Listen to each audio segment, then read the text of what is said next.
Hello, I'm Wendy. Today's tutorial is all about ideas for autumn paintings. I'll be covering colour mixers, brush strokes and composition, amongst lots of other things. I've been taking ideas from a few photographs that I took recently on a walk of some silver birches. And my intention is not to copy a particular scene, but what I'm going to do, and what I have been doing, is picking out ideas from these photographs and then incorporating them into my own composition. This photograph shows the colour of the leaves really nicely, a lot of the green leaves still remaining on the trees. And what I liked here was the background, those lovely sort of purpley blues showing through. It wasn't actually a river there, it looks like it was a footpath, but it was showing through and it was a really nice colour, and I thought, well, I'd love to incorporate those colours in the background. The silver birches were quite dark in most of the photographs. The shadow was on them, but what I've done here is I've lightened the photograph up a little bit to show myself and you some more of the details on the silver birches, the patterns of the bark, and how these branches sort of come out of the sides of the main trunk, and those dark patches where they're leaving the trunk there. It's all really interesting, isn't it? And you could just do a picture if you wanted, just looking at that photograph. Perhaps we will, perhaps you'd like to. So here we're looking at the base of some of these trees, and I noticed cooler greens in the background. It was evident on the first photograph as well. The greens behind the trunks there were quite cool. And then you've got some of these larger leaf shapes in the foreground.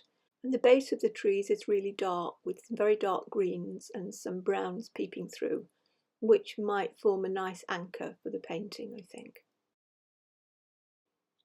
This is the composition I decided on for my initial pencil drawing. There is a darker version of this available that's downloadable, and you can find that in the description box below the video if you'd like to download it. But clearly you can use your own ideas and your own composition, and that's really what I'd like to encourage you to do. But particularly if you're just starting out, I think it's nice to have a drawing sometimes, so it's there for you if you want it. Just talking a little bit about the composition, I've got the main trunks in the foreground going at different angles, and I was trying to get them a different width as well, so you don't want to do all your trees exactly the same. It's going to help the composition a lot if you vary things. So I've got some trees also put in that are a little bit further back to give some depth to the picture.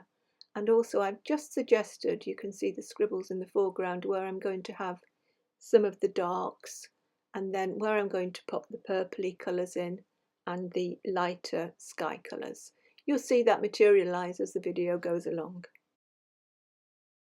Before I started recording for the video, I did a few quick sketches to work out the composition that I liked. This was one of them, and in actual fact it was a taller painting, but I thought it worked better cropped down into a square. I think I've incorporated some of the things that I was talking about that I was interested in. The leaves with the different colours on there with some green, the purple in the background, the cooler greens, and those darker greens at the bottom. Although this video is a tutorial, I haven't made it with the intention of you following exactly step by step. This is impossible. If I was to reproduce this painting or try to do it again, every time I do it, it is different. But with each painting, I followed the same procedure, and I hope it is this procedure that helps you, particularly if you're a beginner, in tackling these sort of complex paintings with woods and leaves and trees that are so busy. If you follow my channel, you know that I do paint loosely. The older I get, the looser I seem to be. So it is entirely up to you how loose you are on this painting, how you tackle the silver birch trees. You could do them a little bit more carefully than I do. You could take a bit more time with the leaves. Put your own stamp on the picture. This is what I would like you to do. As I said, you can't follow exactly step by step. Follow the procedure. Use your own strokes, your own signature strokes, and how you like to work. The way to progress, I think, in painting, and I'm not the only one that thinks this or said it, is to do what you enjoy. If you enjoy working more tightly, then do that. If you're a very loose painter, then paint loose. You'll get the best results if you do something that you really enjoy. If you're enjoying your painting, you're going to get the best results.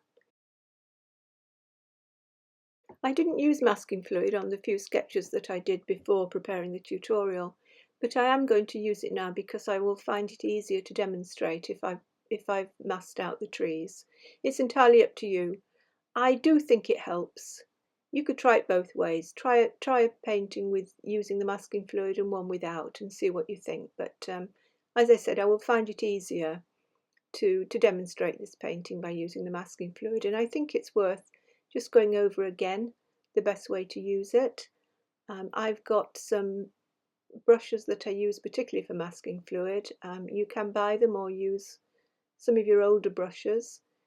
And I'm using a masking fluid that I put in the description below. The name escapes me at the moment. It's PBO, and as I said, it is in the description box below. I find it really nice masking fluid. You can see it is it's quite runny. It doesn't go globby. I rinse out my masking fluid brushes every so often, 30 seconds or so, in dilute washing up liquid. This will protect them, and as you can see here, I use different sizes of the brushes. Clearly the larger ones for the larger areas, and then I even use an old rigger brush for some of the very small branches and twigs.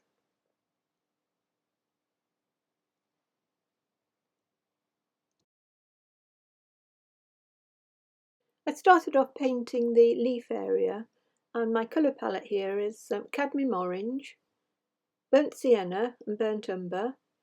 I'm using sap green and I'm using a yellow. It's a good idea to get your colours like this mixed up beforehand. You can always add to them. Now I have speeded this next part of the video up. A few people have asked me what brush I'm using here, and I can tell you. I found it. It's a quill brush, and I got it from Jackson's Art, and I think it says S.777, so I'm presuming it's a series 777. It's a nice brush, the quill brushes. They're not too expensive either. They've got a nice point. I still use the Winsor and Newton brushes that are linked in the description box below as well, but quite recently I've been using more of these quill brushes. You can see I'm doing quite random marks here, and I'm doing a little bit of splattering. It's entirely up to you, as I said before, how you approach these leaves. I like to do a little bit of splattering with water. It loosens up some of the areas and makes some of the areas look a little bit wet into wet. Try and have some variation, have some clumps together and some spaces. You need to leave some spaces here to put in the background. We're going to be putting the purple in behind. So just make sure that you do that. What I found was it was better to make the leaf shapes closer together at the top and then just have a few leaf shapes and colours as you come down towards the ground. The next part of the video, painting the foreground greens, is also speeded up.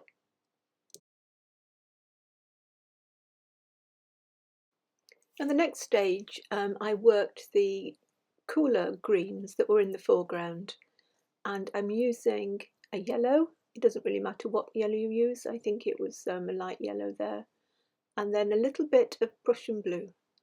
You've got to be very careful with the Prussian blue, as I said before, because it is a very, very strong blue. And you can vary the greens there. You could add a little bit more blue than I did actually on the right hand side. It could have been a little bit cooler, but I think I put some just pure Prussian on the left hand side there, just to cool those greens down a little bit. Again, I'm using very random strokes. It just counts for some of those leaves and foliage that's in the undergrowth, and we're going to be putting some of the darker greens on top of that, so there's no need to worry about it too much. And then a little bit of brown in there for some of those browns that were peeking out.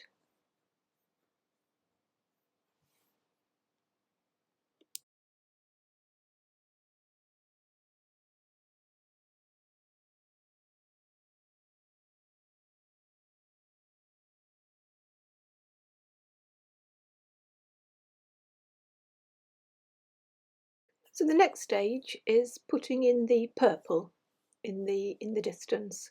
The colour I'm using here is ultramarine with a little bit of cadmium red. I think it's cadmium red dark. You'll see I use the purple quite lightly, very dilute at the top of the picture, and then as I'm moving down I make it darker.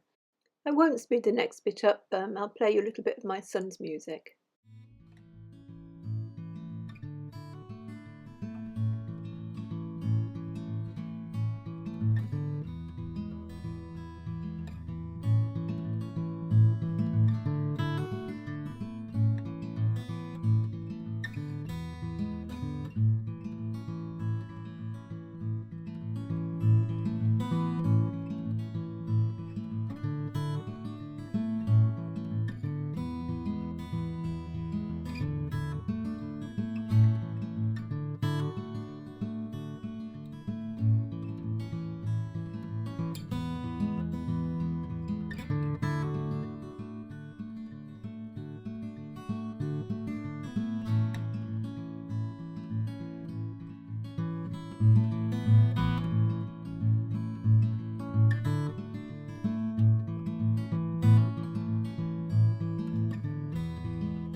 The next stage was putting on the dark foreground greens.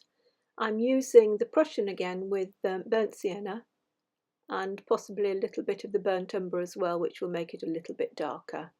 If you're interested in my mixing greens palette, then I do have a video. I'll put the link in the description box below. I tend to use Prussian blue quite a lot for mixing the dark greens. You don't want these greens to be too cold with too much of the Prussian, so put some of the burnt sienna or the burnt umber in there, and it's always a good idea to test it, as I'm doing here on the little scrap of paper. You can see them. You see the screen is getting quite warm now with the earth colours put in there. You'll find, as I do, that mixing quite often takes a lot longer than actually doing the painting. I've speeded these foreground areas of painting up a little bit. As you can see, my strokes are sort of quite random. I'm wanting to sort of suggest some of the foliage in there. This little brush works quite well for doing some of the sort of the leaf shapes, but I'm painting quite intuitively here. I'm not being too particular about where I'm placing things. I like to do a lot of splattering, so you'll find quite a bit of splattering on there. At the very end of the painting, I do in fact as well put some white on there. I splatter some white. So if you find you've got some areas that are a little bit too blocked in and you're not too keen on, don't worry. We'll put some splatter white over them at the end. As I said at the beginning of the video, you can't reproduce these strokes. I can't reproduce these strokes. You might not want to reproduce these strokes. You put the strokes on how you like. You might want to put some grasses down there. You might want to put some more prominent leaf shapes. The most important thing is you don't block it in. You leave some spaces. You let some of that cool green show through. And then you do a bit of splattering, and then you put on a little bit more of the brown for the earth or the autumn leaves showing through there. I don't know about you, but quite often I get to a stage in a painting, particularly a watercolour, when you think, what an awful mess. So quite often it's a really good idea to put a mount around it and look at the potential. At this stage I thought it might be a good idea to put a few little bits of yellow paint on there, or light coloured autumn colours, so that the trunks have got a few leaves sort of in front of them. I mean, at this stage you could mask out again. You could remask out some little areas where the leaves want to go if you want to do that as well.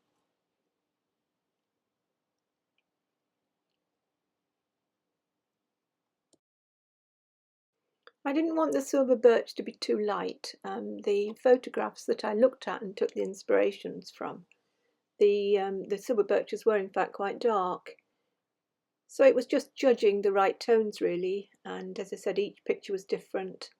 But in this particular case I used a little bit of yellow ochre, raw sienna, and I popped that on the trunks there to give them a little bit of warmth. We come to painting the birch trees, and again I'm just testing some of the browns, and the browns that I used were a mixture of burnt sienna and ultramarine. You can also use some burnt umber and ultramarine as well, so you can ring the changes there, having different browns and different tones of the colour as well, so you've got some of those nice darks mixed for those dark spots and marks that are on the bark. Now this is the stage for painting in the markings on the silver birch. I think I popped a little bit of water in places so that all the markings weren't too hard edged. Some of them were running a little bit wet into wet. You can see that I'm starting off with my lighter tones of the browns and then gradually adding the darker tones on there.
So we're up to almost the final stage of the painting here now, and I use a very small brush. Sometimes I switch to a rigger as well to do the very small trees in the background, just dotting on a little bit of colour to suggest those dark marks on there. And if you've used the masking fluid, then it's quite nice because you can leave some of that white showing as well, which I think looks quite effective. I also put on here some just brown strokes as well. You will see that a little bit later on in the video. And then I finished off by putting those darker, bigger, overlapping branches that come out from the main trunks. I'm going to speed the video up again here as well because it does go on quite a bit.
I felt the trunks were a little bit too dark in places, so I took some white gouache or any opaque white and just lightened up the trunks a little bit. I just felt it needed it. If the white that you're using you feel is too white, you could always add a little bit of raw sienna or yellow ochre to it if you wanted to keep a little bit of warmth in there. And a final bit of white splatter.